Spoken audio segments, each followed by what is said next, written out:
Hi clients! If ikaw ay interested sa Urban Deco Homes Ortigas, in this video po, i-discuss natin yung most affordable na sample computation na meron sila, which is yung ready for occupancy na 2 bedrooms na 30 square meters. Make sure to finish this video kasi in this video, i-discuss na din natin yung mga other charges ng project at kung paano ka na din ma-approve sa pag-ibig nila. So tara, let's begin! So ito po ang ating sample computation ng 2 bedrooms, 30 square meters na condo unit dito sa Urban Deco Homes Ortigas. So this is ready for occupancy na. So once na-approve na po kayo, pwede na agad kayo makalipat. So very straightforward na po yan siya. Wala na po kasi tayong diyang monthly equities, wala po tayong lump sums, wala po tayong monthly down payments. After natin ma-approve, diretso na po tayo agad sa pag-ibig financing. So as you can see it, yung down payment natin is 5,000. Then ito na din yung reservation fee natin. So 5,000 lang siya. Then yung monthly amortization natin, mag-start lang yan siya ng 19,340. Loanable balance natin kay Pag-ibig ay magiging 3,141,000.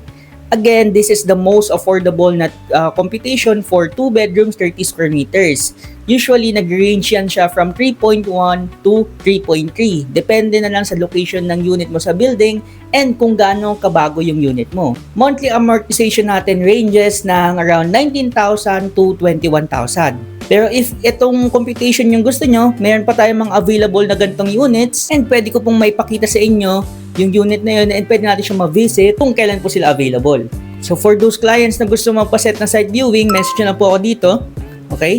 So ayan na po yung number ko. Then ito po yung ating Facebook page. Just search po Agent Q1 lang sa Facebook. Lalabas na po yan siya agad. So next, i-discuss naman natin yung mga other charges ng ating project. Okay, una na po dyan is yung ating association dues. So yung association dues po, 55 pesos po siya per square meter. So for a 30.6 square meters na unit, that's 1,683 pesos po to be exact. And para na po yun siya sa cleanliness ng amenities natin, for the elevator use, ilaw ng hallway, ilaw ng amenities, security guards, garbage collection, more on, basta yung ginagamit natin around the facility. So next naman po natin dyan is yung move-in fee.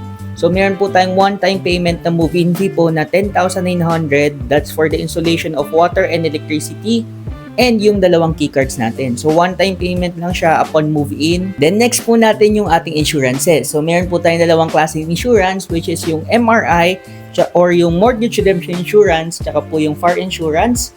Okay, so unahin po natin yung mortgage redemption insurance. It is a type of insurance po wherein if the buyer dies po, the whole unit will be fully paid. The next po is yung fire insurance or yung non-life insurance wherein if ever na masunog yung unit or magkaroon ng natural disaster sa unit, ganyan, magkaroon ng earthquake, ipapagawa po yung unit ulit, okay, on its original form, pero syempre hindi na po kasama yung mga upgrades nila sa unit and yung mga gamit po nila sa unit.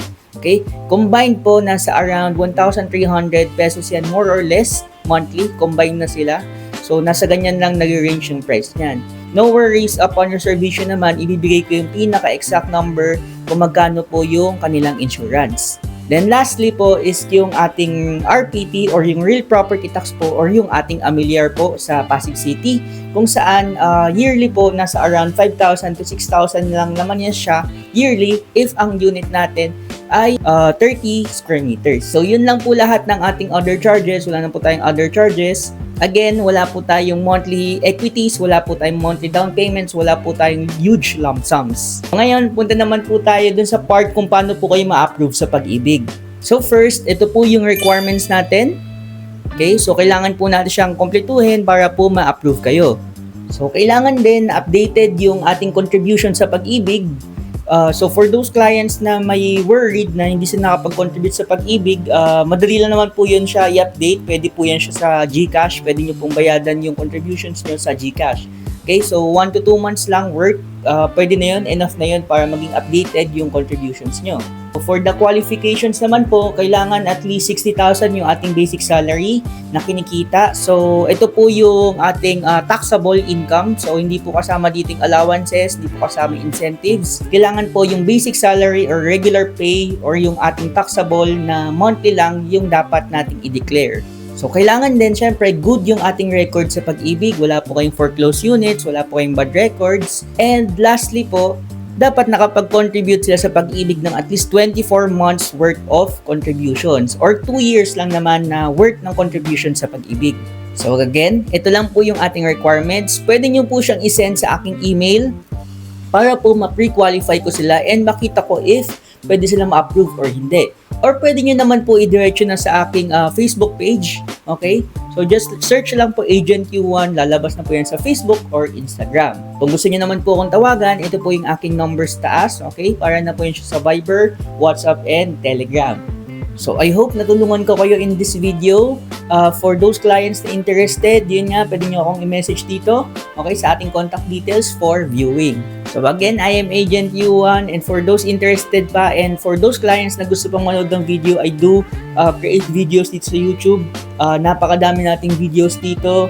Even sa Facebook po, madami tayong video, so visit nyo lang siya. Okay? So I hope to see you soon, clients. Bye!